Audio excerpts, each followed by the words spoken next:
Hello, friends. I was in a store earlier today and saw a big rack full of hyacinths. I love hyacinths. I love the smell of them.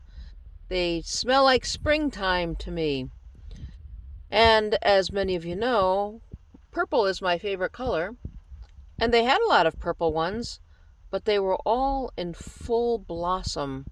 And they were so laden with the blooms that they were kind of bent over and they looked a little sad actually.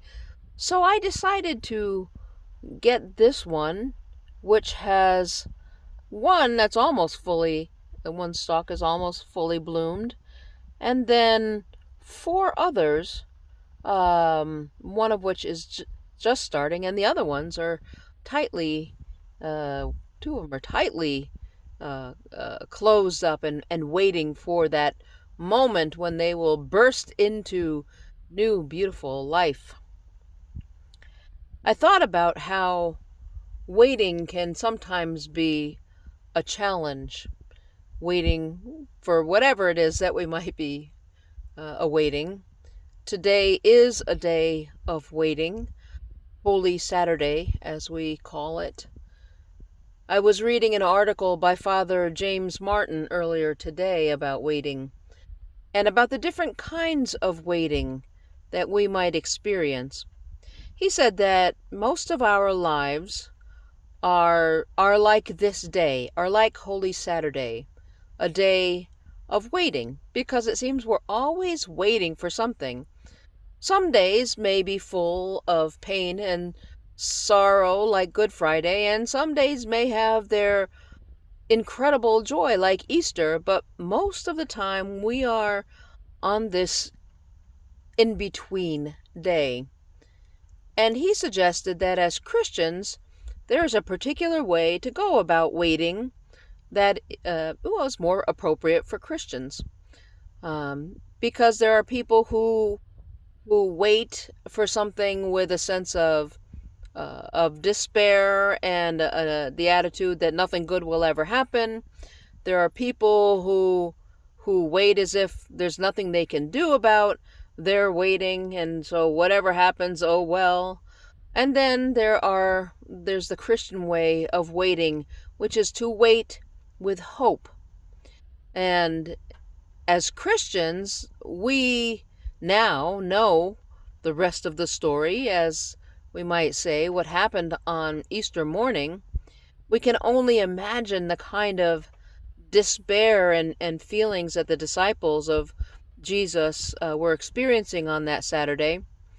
Father Martin says that the men who had been the ones to desert and deny Jesus in the first place were probably in a worse place than the women disciples, who, as he said, were the ones who tended to be more hopeful and helpful anyway. And in fact, we know that it was the women who were at the last at the cross and the first at the tomb. So Father Martin suggests that the women were probably more hopeful in their waiting.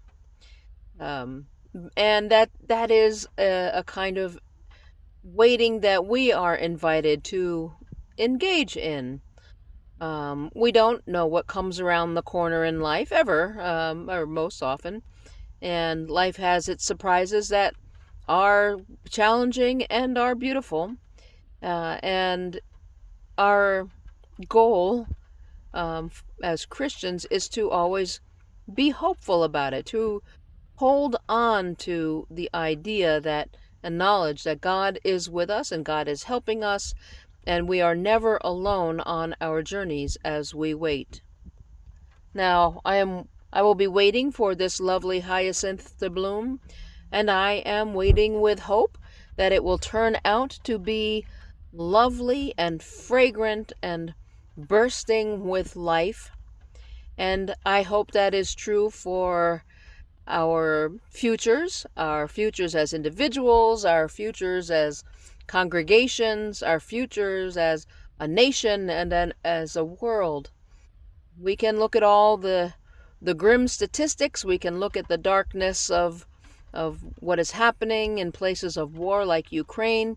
We can know about experiences of people's lives that are filled with sorrow and tragedy and struggle. But we can also wait with hope, knowing that there are always good things ahead for us, whether in this life or in the next.